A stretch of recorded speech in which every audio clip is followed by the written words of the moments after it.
Hey everybody, welcome to the Cow Emporium. In today's video, I'm going to do our weekly garden update. Thanks for coming along with us. The greenhouse is doing pretty good. There's some new growth on the ginger plants, as you can see up here. It's awesome. The plants are growing by leaps and bounds in here. They're protected, they're happy. Glenn's using it as a little bit of a nursery for this experiment that he's doing. And he has that looks like a Haskap cutting in there. The sweet potatoes in the barrels, it dipped down to 3 degrees Celsius the other night, and they do not like that. So that leaf there is toast, damaged. These are the garden boxes that I planted late. I've planted on we've had these, I guess they're hog panels, so I'm going to call it by the proper name, in these garden boxes for about 4 years now, maybe 3 years now. And yeah, just the nature of these garden boxes, I am struggling trying to get stuff to grow up them. So I've reseeded these sugar snap peas to the point where I am tired of buying them. And so I put some pole beans in there. They seem to be coming up.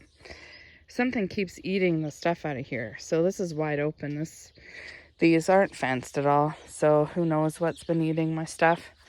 On this side over here, I'm having a pretty good catch with these sugar snap peas.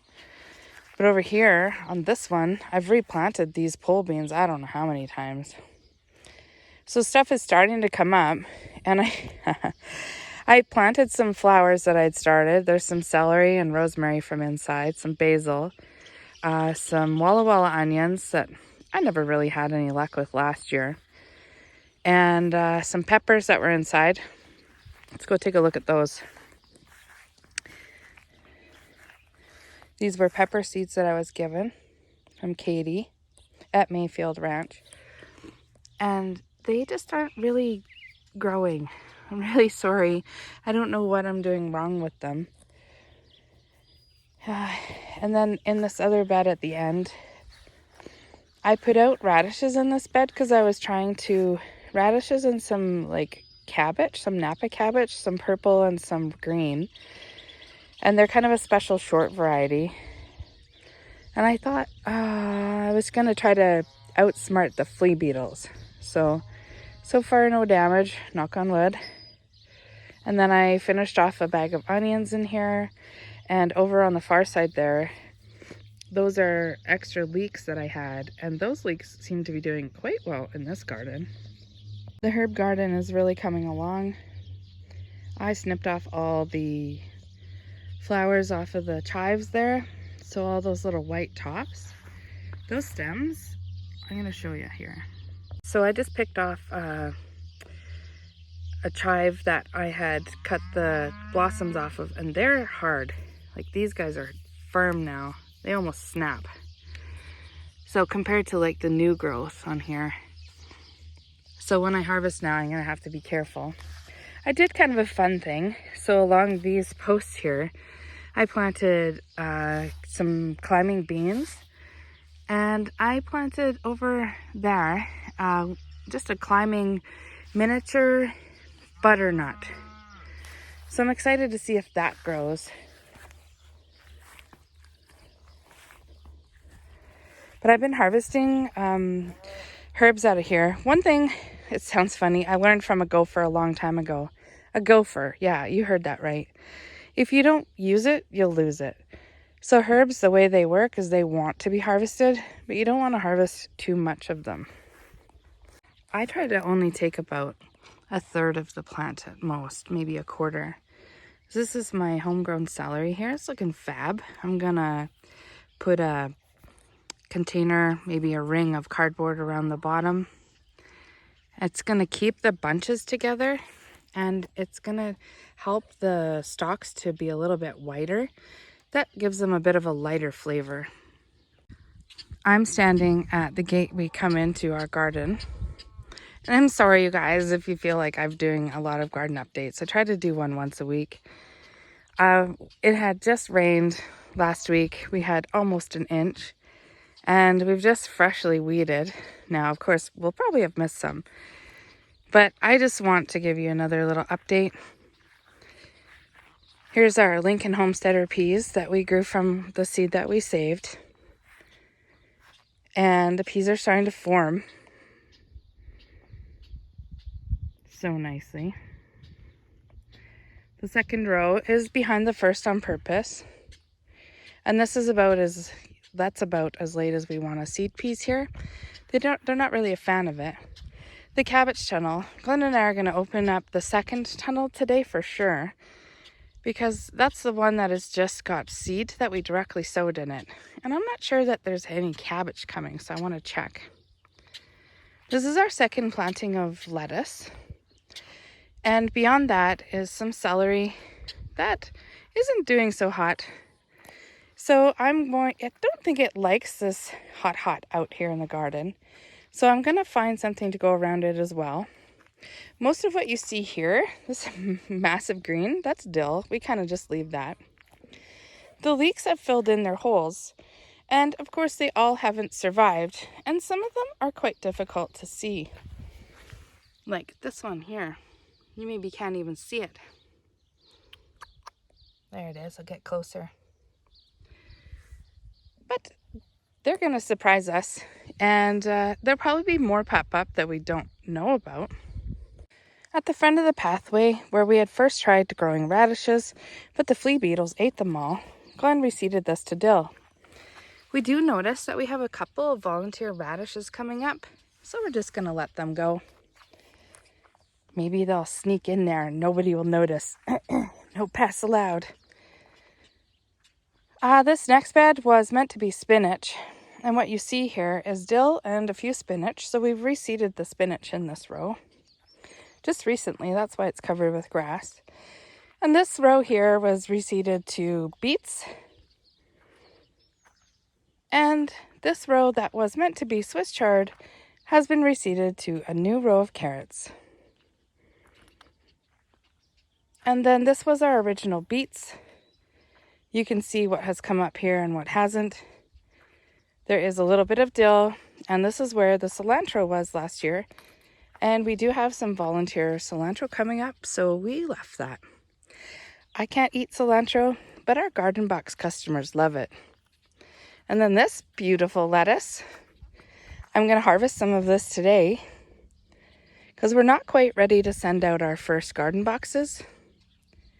So we're going to use it, and I'll let you know how it is.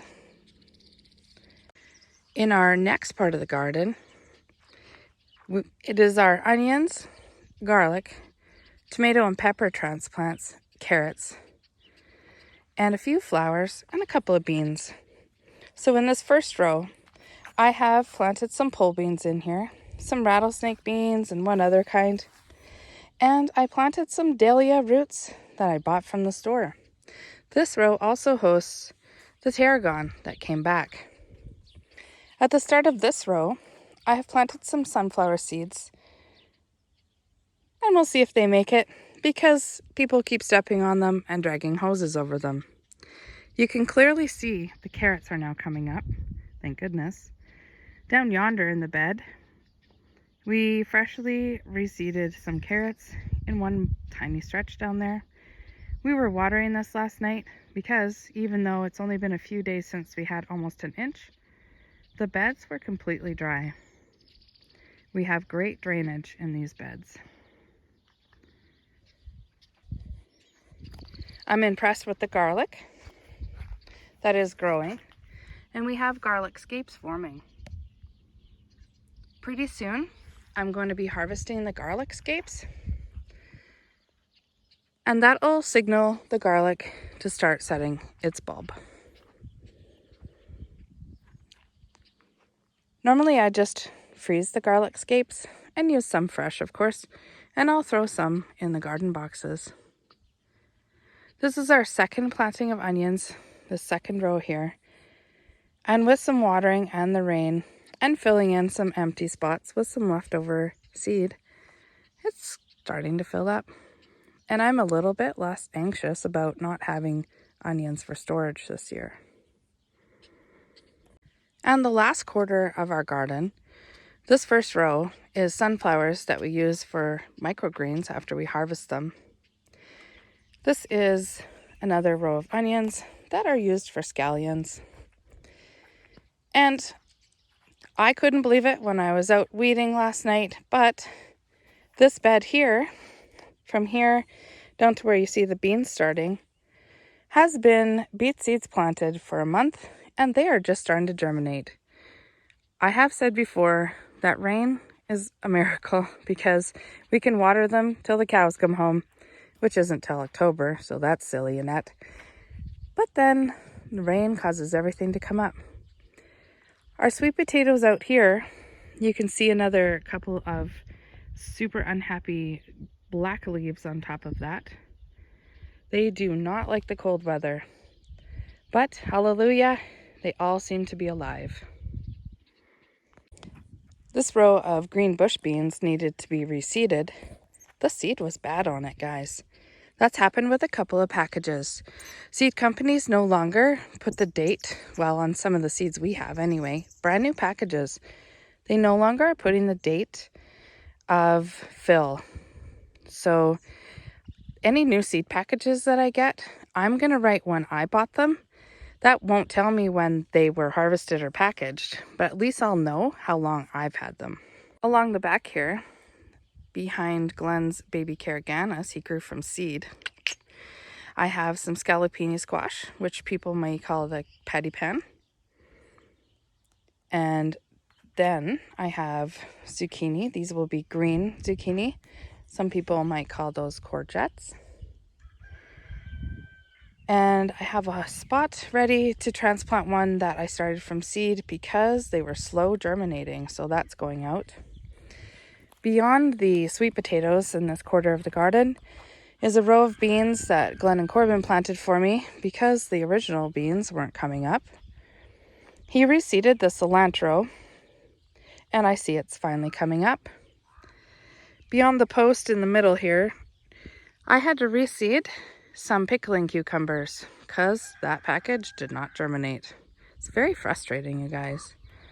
This is just some windbreak corn. It'd be a bonus if we have something to eat off of that. And back here is our winter squash rows. I have a combination of squashes back here. My piece de resistance is down at the end, and that's a kabocha squash or the Japanese pumpkin. This row here has some slicing cucumbers, and there's pretty spotty germination in there. And we're fighting back here with thistles, but we just keep knocking their heads off and starving the roots, and there we go. Yeah, that pile is all thistle tops that we cut off and I raked up last night. This is my sister-in-law's quarter of the garden.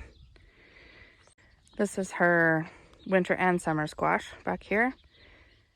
She has some corn and beans planted. How very three sisters together, corn, beans, and squash. And then she has some, you can see how defined her rows are. They're beautiful, aren't they? So then she's got some beets, some kohlrabies planted here, onions and carrots. And at the top of that is a row of corn that Glenn and I put in. We're hoping to eat that row of corn. That's the corn that Glenn started early.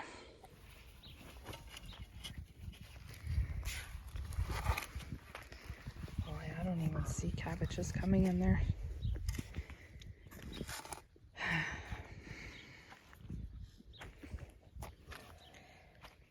Lots of weeds. Loving the environment. Oh, here's a cabbage. Okay. Well, we'll get some of these weeds out of here and see what we got. There's a couple of flea beetles on top of the tunnel where we opened it, so we need to do this fast. Cutworms underground. Okay, so there was a few cabbage in this coming from seed here. So I took some, Glenn transplanted some cabbage for me that I had started in that rectangle garden bed. And, oh, he squished it. There's a cutworm that he found in the dirt. So there's cabbages coming along there, so we'll cover it up here real quick now. Hopefully no grasshoppers or flea beetles ended up in there.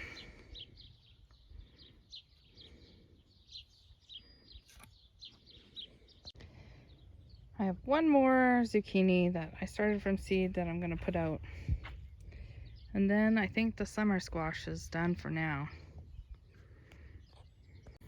I almost neglected to update the potato patch. Here it is. It's looking fabulous. We're just starting to hill the potatoes here.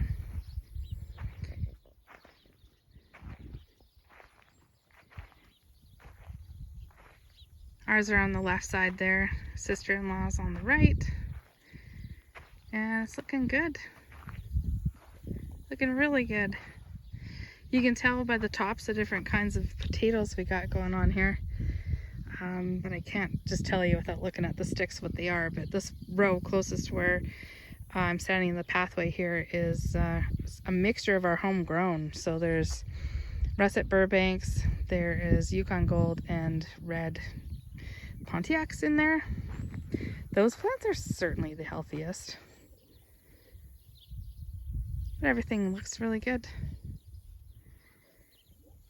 Won't be long. These potatoes they're going to bloom. And so as soon as they bloom, they start setting little potatoes in the bottom, and then we can have a little feast. There's Glenn just filling up the big tank for me so I can hand water my squashes. Thanks, Glenn. Thanks for watching the garden update, guys. And I hope you have a great rest of your week. Take care. Bye for now.